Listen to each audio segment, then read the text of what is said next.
we're joined on the line by Eoghan Corry of Travel Extra. Morning, Sean. Good morning to you.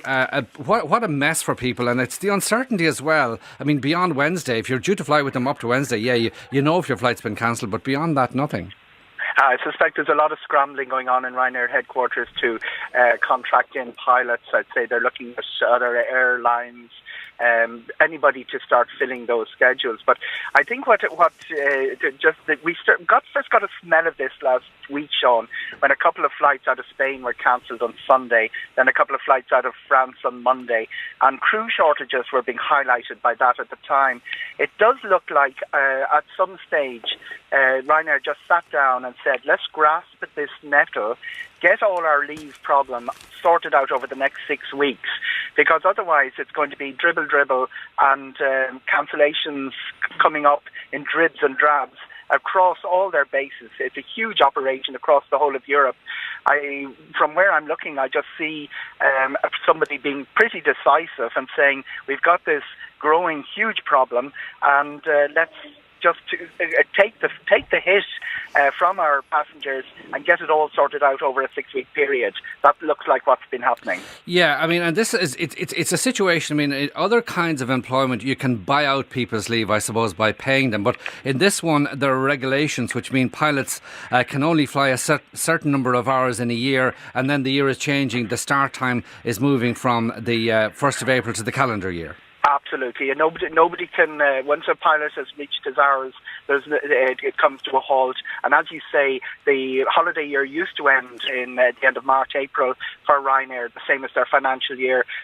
Since it was agreed over a year ago that they would move to after a 15-year protracted battle, that they would move to the Irish Aviation Authority calendar year, which ends in December. That's a lot of 15-day blocks of pilot time that have to be taken up before the end of December. Ryanair prefer these holiday blocks to be taken in January, February, March. It's beyond me how, when they had so much notice, they didn't sort that out earlier in the year. There is another problem. There's a world shortage of pilots, and the problem that I think you mentioned already, that everybody, not just Norwegian, but everybody is dangling little incentives in front of pilots at the moment, including Ryanair, which has been offering a €10,000 signing on fee.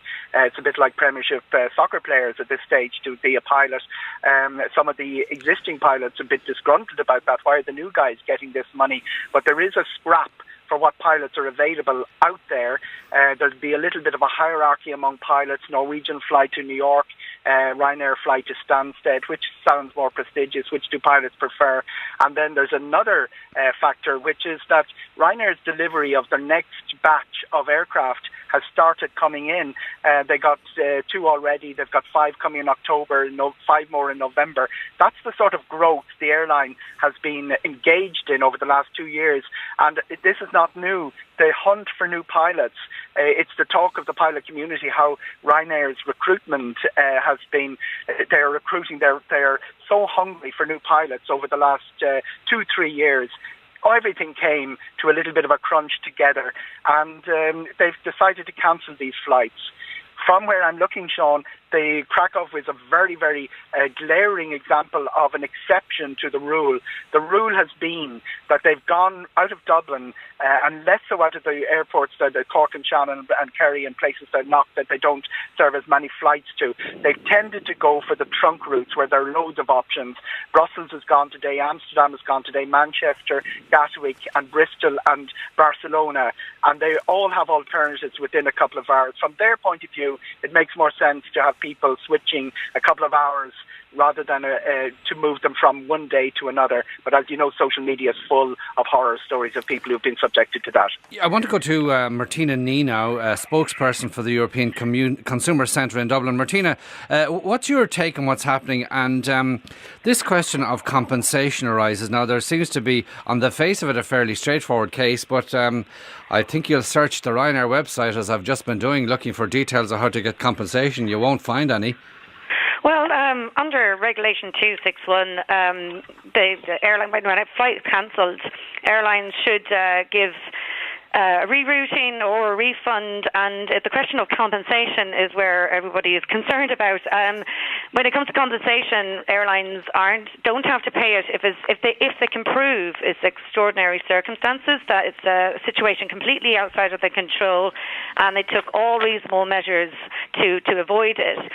So, in the terms of pilots rostering, it's unclear. I know that the Commission for Aviation Regulation are meeting to discuss it.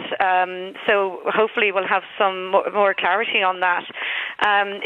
If it does turn out that they don't have to pay for compensation, then passengers should at least get a choice of rerouting and a refund, and also care and assistance. I mean, Ed there was stuck out in Krakow, so in his case, at least he should be keeping all his receipts. It's very important for any passengers to do that so they can make claims later, and then also try and obviously he's having a problem getting rerouting, but to keep a note of everything, keep note of all your emails and everything that you've shown that you've been trying to get through to Ryanair, and then put your claim in on their website. There's a process that you go through on the website to do that. And then obviously if you're having further difficulties, then you can get in contact with the Commission for Aviation Regulation as well about that.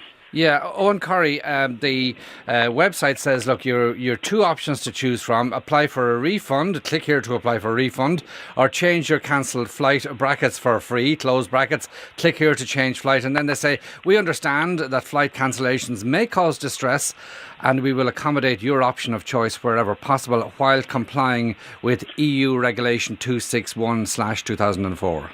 Yeah, you've got to remember that airlines are good at this. They deal with disruption all the time. The French air traffic control strike last Tuesday, that cancelled more flights than Ryanair are cancelling. Now, what Ryanair will be arguing, and the European Consumer Office used the fiolocal ash cloud in 2010 to push back the definition of special circumstances. In those days, they forced the airlines to pay compensation. What Ryanair would be arguing is that this is get-out. They'll be using their get-out clauses to say that these are special circumstances. They will argue it's the equivalent of a French air traffic control strike, which is regarded as a get-out clause. Weather is also regarded as a get-out clause. Planes going tech obviously are regarded as a get-out clause. I'm not sure they win that argument because the pendulum has been swinging in the other direction in favour of both the European Consumer Office and the Commission of Aviation Regulation in enforcing that EU 2004 directive. So that raises another question, Sean. It would be very easy for them to say we're going to start cancelling in 2 weeks' time. Why did they decide to go for it on Friday when there would be a question mark over the compensation? That probably shows how deep the dilemma that Ryanair is in at the moment.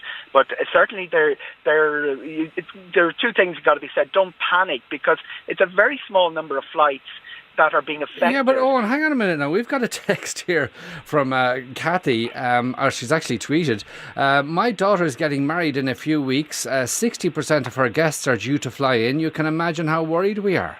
Absolutely. It's an absolute panic across 400,000 prospective passengers. But Ryanair have 90 flights out of Dublin every day. And every day there's a potential of 5 or 6 of those to be cancelled from, as I say, the sequential air traffic control strikes that we've had. What I'm saying is, Sean, that the individual, it's causing absolute panic among listeners, among people who are due to fly with Ryanair, and the reality is that after this initial little burst of short notice, that I would expect everyone to get at least a fortnight's notice as soon as Ryanair has sorted out what pilots they can contract in and what aircraft they can contract in. And as I say, the number of flights, the flights where they've been cancelled, generally have an alternative within that day. It's in Ryanair's interest to do that, and they're very good at coping with ice storm. An ice storm in Stansted or Gatwick can cancel as many flights as they're going to do over the next entire 6 weeks. It's what airlines do, not just Ryanair, all of them. They deal with changes of circumstances, and it's very important for listeners. You are contracted to get from point A to point B, not an airport 100 miles away. They will get you there or offer your money back. Okay, and finally back to you, Martina Nee. Just remind us of the significance of the Commission for Aviation Regulation. I mean, are they in a position to direct Ryanair on this compensation issue? Well, the Commission is the national enforcement body, so they monitor the monitoring and regulation of the EU legislation covering air passenger rights. So they would have jurisdiction over departures from airports within its territory, so within Ireland, and arrivals into airports from third countries. So I suppose if an air carrier fails to abide properly by the regulation or to the satisfaction of the passenger, you can actually make your complaint to them. So they would probably make a decision on this, and it would probably provide more clarity, hopefully, so that at least then it might help back up a passenger's claim if they're having difficulty with it. Okay, look, thank you both for joining us. My thanks also to Evelyn O'Rourke for going to the airport. That's Eoghan Corry, editor of Travel Extra, and Martina Nee, spokesperson for the European Consumer Centre in Dublin. Lots and lots on this one. Michael O'Leary, pardon me, is the first to criticise and sneer at public service workers if they ever fall short. His silence now is deafening. But maybe, as Eoghan Corry is suggesting, they're working on a plan, and until the plan is put in place or they can have certainty and clarity, he's just standing back from public comment, and maybe all will be explained and revealed over the next number of hours. We'll wait and see. Today with Sean